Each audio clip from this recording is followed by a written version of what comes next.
Hello everyone, সবাই কেমন আছো? ভিলেজ ডেলি ব্লগে তুলে চ্যানেলে সবাইকে ওয়েলকাম। একদিন হাটে গিয়ে বাজার করে এনে আমায় খেতে হয়েছে, তাই আমার অবস্থা পুরো খারাপ হয়ে গেছে। জানি না কি করে রিধির বাবা সবসময় বাজার করে এনে দেয়। আমার তো একদিন যেতে খুব লজ্জা লাগছে, কি বলবো আর না বলবো। আজকে রিধির বাবা বাড়ি ছিল না, তাই আমাকে বাজার করতে যেতে হয়েছিল। আর বাজারে গিয়ে আসতে রান্না করতে অনেকটা প্রায় দেরি হয়ে গেছে। আর দেরি হয়ে গেছে বলে তাড়াতাড়ি করে শুধু মাংসটা করে নিয়েছি, আর অন্য কিছু করলাম না, কারণ জানি আরও কিছু রেসিপি করতে গেলে অনেকটা টাইম লেগে যাবে।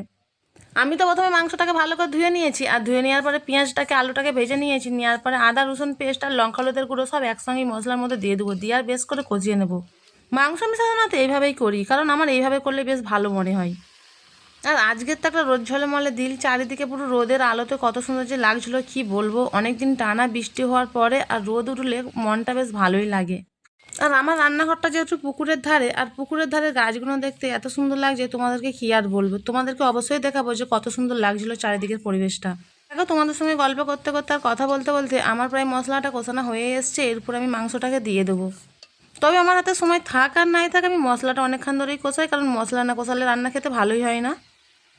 মানে মাংসটাকে দিয়ে প্রায় অনেকখানি হচ্ছে যে কষিয়ে নেবো, আর কষিয়ে নিয়ে যতক্ষণ না তেল ছাড়বে ততক্ষণ পর্যন্ত আমি ওয়েট করবো, সে যত দেরি হয়ে যাক না কেন। চলো তোমাদেরকে দেখাচ্ছি তাকে কত সুন্দর লাগছে আবহাওয়াটা। আচ্ছা তোমরা বলো, তোমাদের কি খারাপ লাগছে?